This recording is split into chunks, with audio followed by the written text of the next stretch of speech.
30 जनवरी 1948 दिल्ली के बिरला हाउस का शांत वातावरण अचानक गोलियों की आवाज से गूंज उठा।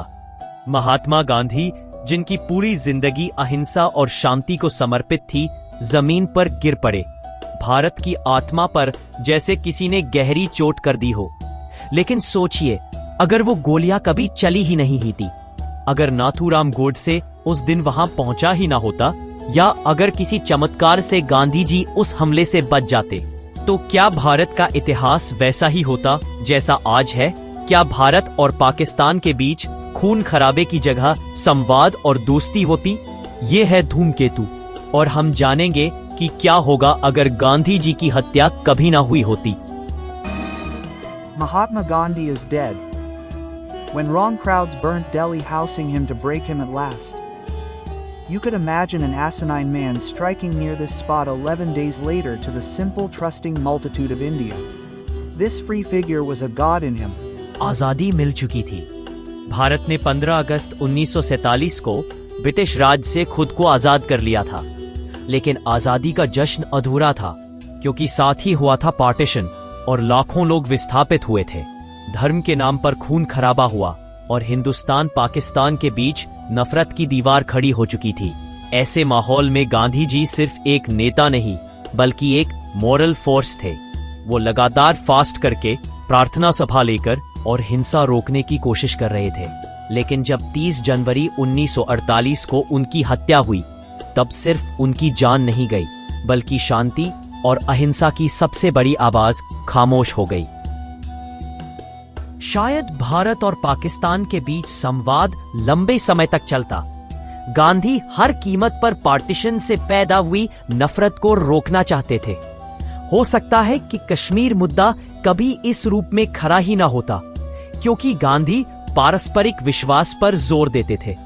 गांधी जिंदा रहते तो भारतीय राजनीति पर भी गहरा असर पड़ता। नेहरू और पटेल जैसे नेताओं ने अपनी अपनी पॉलिसीज बनाई, लेकिन गांधी के जीवित रहते उन पॉलिसीज का आधार सादगी और अहिंसा ही होता। हो सकता है भारत इंडस्ट्रियलाइजेशन की दौड़ में इतना तेज न भागता और ग्राम स्वराज यानी गांव आधारित अर्थव्यवस्था का मॉडल आज हमारे समाज में दिखता। गांधी के पास कोई सरकारी शक्ति नहीं थी, लेकिन उनकी मॉरल अथॉरिटी सर्वोच्च थी। उनकी लगातार उपस्थिति और अनशन की धमकी सामाजिक कुरीतियों, संवाद विश्वास और समाज दोनों पर दबाव बनाए रखती। जाति व्यवस्था, कास्ट सिस्टम और अस्पृश्यता के खिलाफ सुधार शायद अधिक सक्रिय और तेज गति से होते। गांधी शराबबंदी, प्रोहिबिशन और सादा जीवन, सिंपल लिविंग के प्रबल पक्षधर थे। उनकी नैतिक आवाज शायद भारत की सामाजिक नीति, सोशल पॉलिसी और व्यक्तिगत नैतिकता, पर्सनल एथिक्स को लंबे समय तक प्रभावित करती रहती। और सिर्फ भारत ही नहीं, दुनिया पर भी असर पड़ता।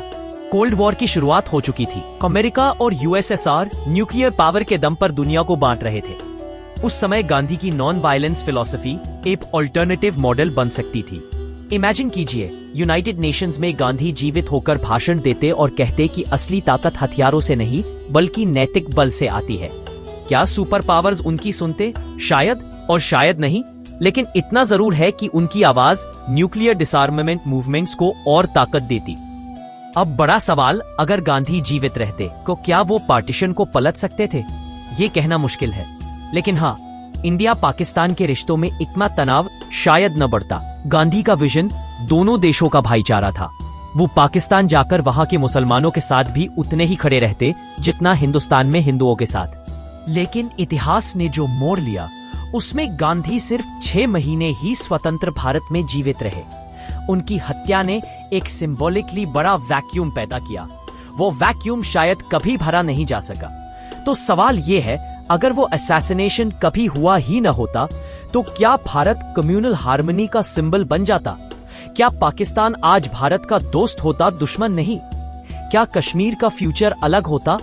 और क्या दुनिया उन्हें सिर्फ एक महात्मा नहीं, बल्कि मॉडर्न बुद्धा मानती, जिसने न्यूक्लियर युग में भी शांति का रास्ता दिखाया?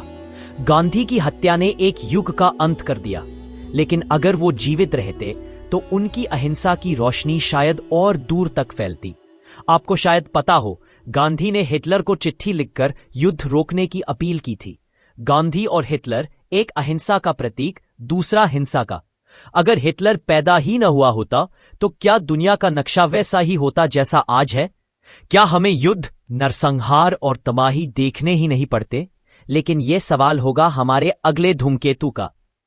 और ऐसे ही मजेदार वीडियो के लिए लाइक और सब्सक्राइब करें।